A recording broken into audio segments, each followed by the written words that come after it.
नमो नमः। स्वागत है आप सबका संस्कृत सागर में। हार्दिक अभिनंदन है। मैं डॉक्टर सपना। आज हम चर्चा करेंगे विश्व के प्रथम शल्य चिकित्सक तथा सुश्रुत संहिता के प्रणेता महर्षि सुश्रुत के विषय में। हमारे भारतवर्ष में अनेक विद्वानों ने जन्म लेकर भारतवर्ष का मान बढ़ाया है। भारतवर्ष को विश्व गुरु की संज्ञा से अलंकृत किया गया है। यह मान, यह सम्मान भारत को ऐसे ही नहीं मिल गया। हमारे प्राचीन मनुष्यों को, हमारे प्राचीन वैज्ञानिकों को इसके लिए अथक प्रयास करना पड़ा। उनके ही अथक एवं सफल प्रयास के कारण यह संभव हो पाया। जब संसार में कुछ भी नहीं था, तब यहाँ के विद्वानों ने ज्ञान विज्ञान की बहुत सारी बातों को संसार के समक्ष रख दिया। चाहे हम ज्ञान विज्ञान की बात करें या शस्त्र शास्त्र की बात करें, साहित्य की बात करें या किसी अन्य क्षेत्र की, हर क्षेत्र को हमारे विद्वानों ने अपने ज्ञान के प्रकाश से प्रकाशित किया, रोशन किया। हमारे मनीषियों ने वर्षों पहले जिन विषयों की विस्तृत चर्चा की है, आज का आधुनिक विज्ञान तथा चिकित्सा शास्त्र उन्हीं का नया रूप है। हमारे वैदिक ग्रंथों में चिकित्सा के जिन पद्धतियों की विस्तृत विवेचना है, वह अविश्वसनीय तो है, लेकिन आपको यह जानकर अत्यंत आश्चर्य होगा कि आज का जो आधुनिक विज्ञान है, वह उन्हीं को आधार मानकर नित्य निरंतर आगे बढ़ रहा है। आज जो बॉडी ऑर्गन ट्रांसप्लांट हो रहे हैं, प्लास्टिक सर्जरी के द्वारा शरीर के विकृत हुए अंगों को पुनः ठीक किया जा रहा है, चिकित्सा की यह पद्धति न तो नई है और न ही यूरोपीय देशों की देन है, बल्कि यह तो हमारे भारतवर्ष की पुरानी, अति पुरानी चिकित्सा पद्धति है। आज से 2600 वर्ष पूर्व भी इन चिकित्सा पद्धतियों के द्वारा महर्षि सुश्रुत चिकित्सा किया करते थे। प्राचीन भारत के महान चिकित्सा शास्त्री एवं शल्य चिकित्सा के जनक आचार्य सुश्रुत ने ही शल्य चिकित्सा प्रारंभ की थी। इन्होंने अपनी अद्भुत रचना सुश्रुत संहिता में शल्य चिकित्सा के विभिन्न पहलुओं का विस्तृत विवेचन किया है, विस्तृत वर्णन किया है।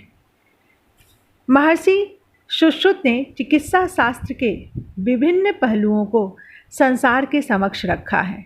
इनका जन्म वाराणसी में हुआ तथा गंगा के पावन तट पर उसके लहरों के साथ खेलते हुए ये बड़े हुए। सुश्रुत संहिता में इनके पिता का नाम विश्वामित्र बताया गया है तथा इनके जन्म का समय 6ठी शताब्दी ईसा पूर्व का बताया जाता है। वैसे इन सब का कोई ठोस साक्ष्य नहीं है। इस कोहिनूर के विषय में जो जानकारी है, वह भी अनुमान है, जैसा कि अन्य प्राचीन ऋषि मुनियों के विषय में है। काशी के राजा देवोदास विश्वामित्र के ससुर थे। विश्वामित्र ने अपने ससुर के घर में अपने पुत्र सुश्रुत को रख दिया था। नाना के घर में रहकर बालक सुश्रुत ने वेद, उपनिषदों आदि का ज्ञान प्राप्त किया। शस्त्र आदि के विषय में भी उन्होंने ज्ञान तो अर्जन किया, लेकिन तीक्ष्ण बुद्धि के इस बालक की रुचि तो आयुर्वेद यानी चिकित्सा में, विशेषकर शल्य चिकित्सा में थी।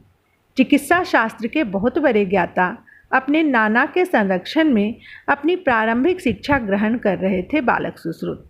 एक बार इनके मित्र विरेचक की अंगुली कट गई।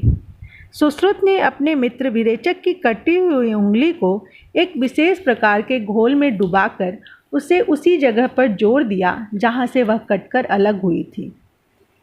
1 सप्ताह के बाद वह उंगली जुड़ गई, पहले सी हो गई, मानो कुछ हुआ ही न हो। तब विरेचक ने अति प्रसन्न होकर कहा, अपनी कटी हुई उंगली को पुनः अपने पूर्व रूप में पाकर बालक विरेचक भी प्रसन्न हो गए और उन्होंने कहा, तुम अभी बाल्यावस्था में कटी उंगली को जोड़ सकते हो तो शायद बड़े होने पर मृत व्यक्ति के शरीर में जान भी डाल दोगे। बालक सुश्रुत जैसे जैसे बड़े हो रहे थे, चिकित्सा के विभिन्न पहलुओं को वे अपने नाना, जिन्हें धन्वंतरि का अवतार भी कहा जाता था, उनसे सीख रहे थे। जब सुश्रुत थोड़े बड़े हुए तो उन्हें औपचारिक शिक्षा के लिए राज्य के सबसे योग्य गुरु के पास भेजा गया। वहाँ भी उन्होंने अपनी योग्यता से, अपनी प्रतिभा से, तीक्ष्ण बुद्धि से अपने गुरु के मन को मोह लिया। सुश्रुत की अद्भुत प्रतिभा से प्रभावित हो उनके गुरु ने कहा, तुम एक दिन अवश्य शल्य चिकित्सा जगत में श्रेष्ठ स्थान प्राप्त करोगे।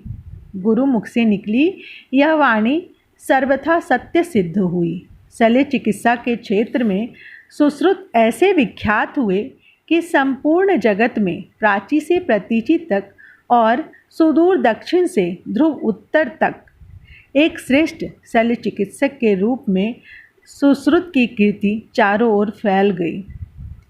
इस महान व्यक्ति ने अपने गुणों को, सद्गुणों को, चिकित्सा के विभिन्न आयामों को, जो इन्होंने अपने औपचारिक गुरु एवं नाना देवोदास से ग्रहण किया था, अपने तक ही नहीं रखा, वरन उन सब का, उन ज्ञान विज्ञान की बातों का एक संग्रह तैयार कर दिया।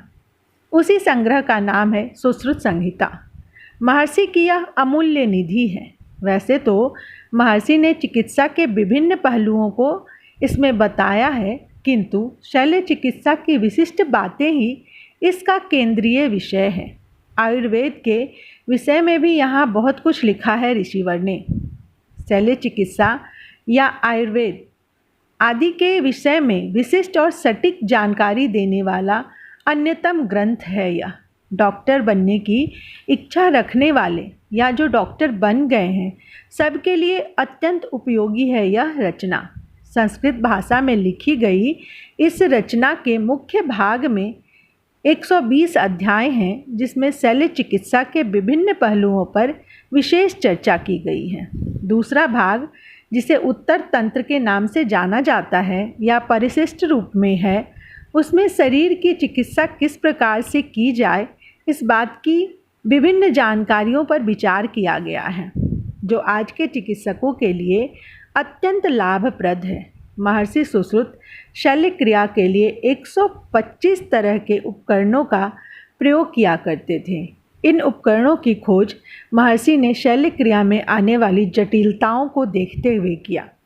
8 प्रकार की शल्य क्रियाओं का विस्तृत विवेचन है यहाँ। रिसीवर ने 8 प्रकार की शल्य क्रियाओं का विस्तृत विवेचन किया है अपनी इस रचना में। इस रचना में कान तथा आँख से संबंधित बीमारियों की भी विस्तृत चर्चा है। आचार्यवर ने अपनी इस रचना में आँख में होने वाली मोतियाबिंद के ऑपरेशन को भी अत्यंत विस्तार से बताया है। लगभग 300 प्रकार की शल्य क्रिया की खोज महर्षि सुश्रुत ने की। टूटी हड्डी को जोड़ने की क्रिया में तो वे दक्ष थे। इस ग्रंथ में शरीर रचना के विषय को विस्तार से लिखने के साथ ही शल्य क्रिया के महत्व तथा उसके क्रियात्मक पक्ष को सुंदर ढंग से बताया गया है। शल्य क्रिया में प्रयोग में आने वाले उपकरणों का विधिवत परिचय कराने के साथ ही आवश्यकता अनुसार उपकरणों के चित्र भी ग्रंथ में दिए गए हैं। शल्य क्रिया में प्रयोग होने वाले उपकरणों को संक्रमण रहित करने के लिए तेज आग पर उपकरणों को उबालना चाहिए, यह भी वर्णित किया है आचार्य सुश्रुत ने। शल्य क्रिया में जो भी उपकरण आज प्रयोग में लाए जाते हैं, वह सब महर्षि के द्वारा बताए गए हैं। हाँ, समय के साथ उनका स्वरूप थोड़ा नया हो गया है। वे उपकरण आज पहले से अधिक विकसित रूप में हैं। महर्षि सुश्रुत एक सर्वश्रेष्ठ शल्य चिकित्सक होने के साथ ही एक श्रेष्ठ गुरु भी थे। उन्होंने अपने शिष्यों को शल्य क्रिया का ज्ञान दिया। जब वे अपने शिष्यों को शल्य क्रिया सिखाते थे, तब प्रारंभिक अवस्था में फलों, सब्जियों, मोम के पुतलों आदि पर प्रयोग करते थे। मानव शरीर के अंदरूनी संरचनाओं को बताने के लिए वे शव पर विभिन्न क्रिया करते थे और अपने शिष्यों को भली भांति समझाया भी करते थे। शल्य क्रिया के दौरान होने वाले तकलीफ को, दर्द को दूर करने के लिए सुश्रुत विशेष प्रकार की औषधि का प्रयोग करते थे। सुश्रुत को ही एनेस्थीसिया का पितामह भी कहा जाता है, क्योंकि सुश्रुत शल्य क्रिया के समय होने वाले दर्द को, पीड़ा को कम करने के लिए जो औषधि, काढ़ा आदि देते थे, उससे व्यक्ति कुछ समय के लिए चेतनाहीन हो जाता था, जिससे उसे पीड़ा का अनुभव नहीं होता था, कष्ट का अनुभव नहीं होता था। सुश्रुत संहिता में स्त्री रोग, बाल रोग, काय चिकित्सा आदि की भी सटीक जानकारी महर्षि ने दी है। ऐसे श्रेष्ठ एवं महान व्यक्ति को हमारा शत शत नमन, जिन्होंने अपने ज्ञान के प्रकाश से समस्त संसार को प्रकाशित किया। बहुत बहुत धन्यवाद।